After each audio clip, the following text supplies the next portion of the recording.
Hello everyone, one shot video lecture series के अंदर आप सभी का स्वागत है। आज चल रहा है हमारा नया chapter that is magnetic effect due to electric current और इसके अंदर हम बात करने वाले हैं सारे फॉर्मूलाज ऑफ एमएसटीसीटी। तो चलो सारे कॉन्सेप्ट को स्टार्ट करते हैं। पहला है हमारा मैग्नेटिक फोर्स।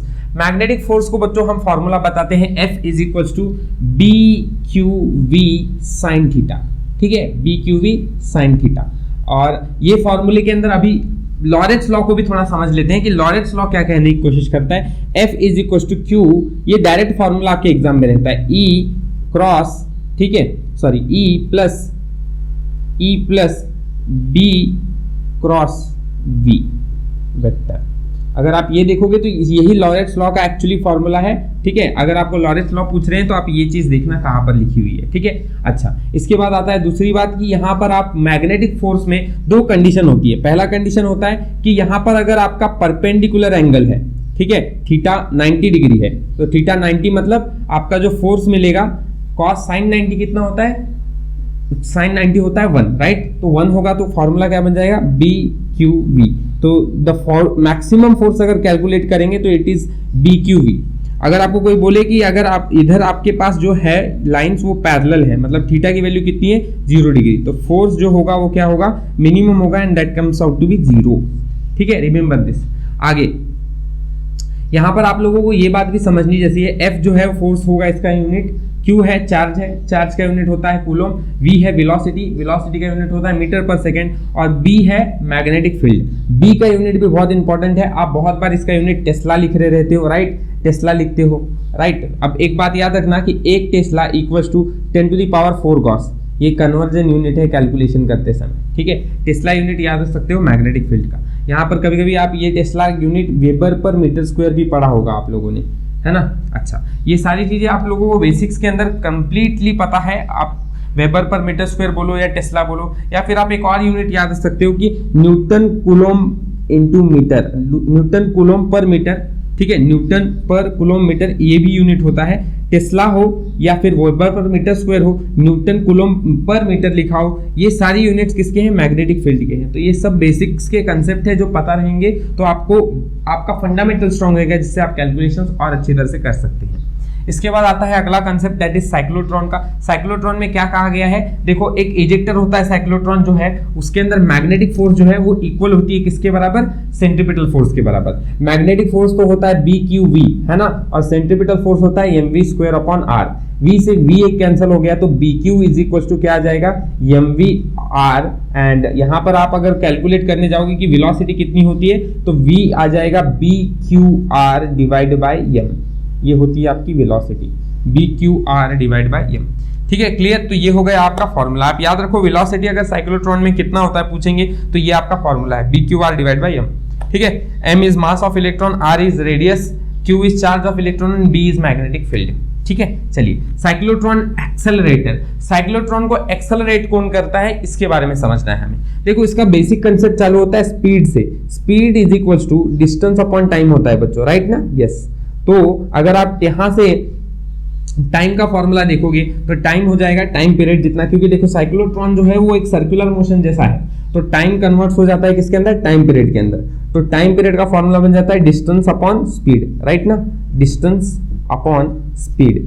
चलिए अब बच्चों मुझे बताओ कि अगर आप एक साइक्लोट्रॉन है और वो अगर एक्सेलरेटर है, एक्सेलरेट कर रहा है, तो डिस्टेंस कितना कवर करेगा, तो एक रेडियस सर्कमफरेंस जितना डिस्टेंस कवर करेगा, दैट इज नथिंग बट कितना डिस्टेंस, 2 पाई आर का डिस्टेंस कवर करेगा। ये डिस्टेंस होगा उसका अपॉन वेलोसिटी या स्पीड, हम किससे बताते हैं, वी से। अब आप लोगों को यहाँ पर मैंने निकाल कर भी दिखाया कि velocity B Q R divide by M होता है, तो टी का फॉर्मूला हो जाएगा 2 pi R divide by V की जगह पर आप लिख सकते हो B Q R divide by B Q capital R divide by M. M ऊपर चला जाएगा, आर से एक आर कैंसिल, तो फॉर्मूला बनेगा 2 pi m upon b q. This is the time period of a cyclotron accelerator, very simple.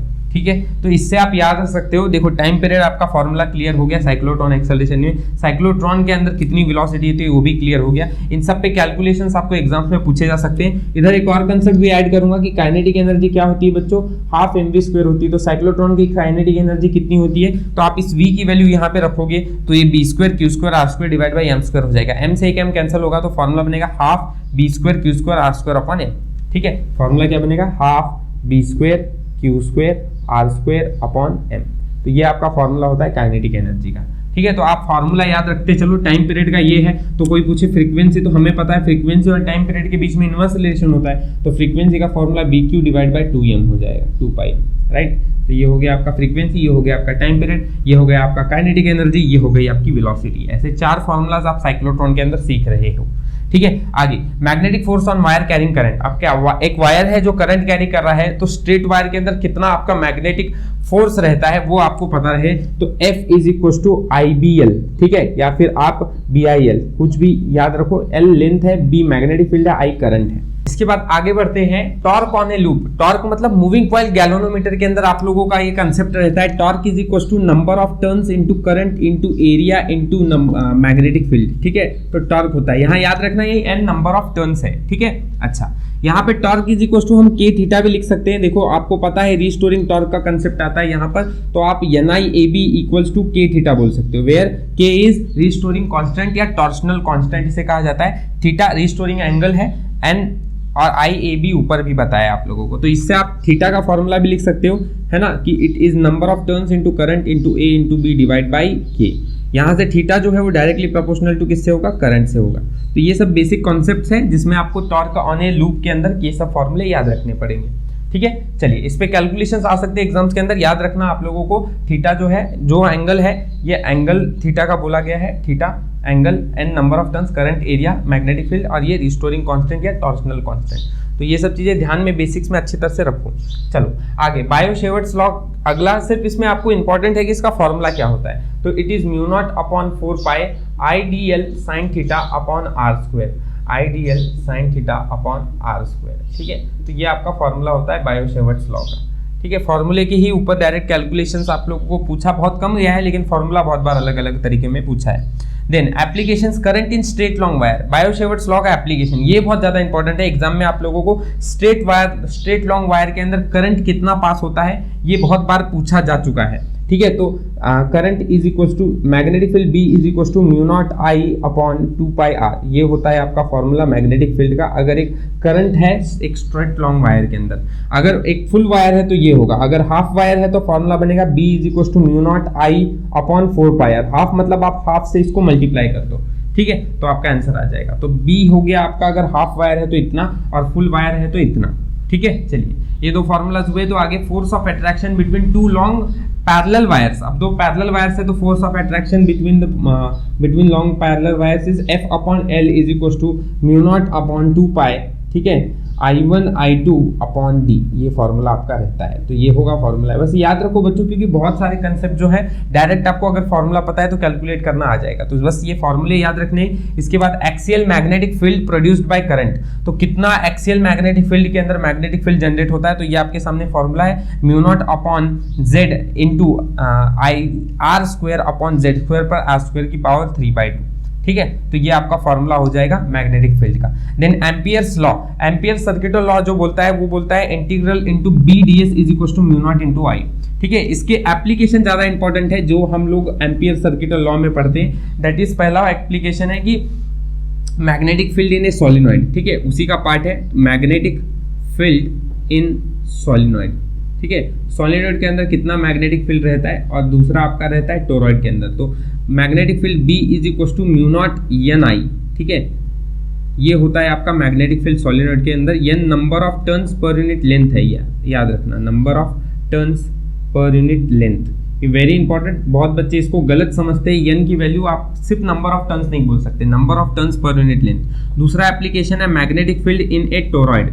ठीक है, इन toroid, toroid के अंदर कितना मैग्नेटिक फील्ड रहता है, so it has the formula as B is equal to mu naught I upon 2 pi R। ठीक है, mu naught I है ना, IN number of turns upon 2 pi R। तो ये आपका फॉर्मूला होता है magnetic field in a toroid. ये टोरॉइड का हो गया, ये सोलिनॉइड का हो गया। ये दोनों एप्लीकेशंस एम्पियर सर्किट लॉ के हैं। ये सारे फॉर्मूलाज बेसिक्स के अंदर जो जितने भी बताए सारे अच्छी तरह से याद कर लो, समझ लो, है ना। ये सारे फॉर्मूलाज के ऊपर डायरेक्ट क्वेश्चन रहते हैं अपने CET के अंदर, तो आप फॉर्मूला सारे अच्छी तरह से प्रिपेयर कर लीजिए।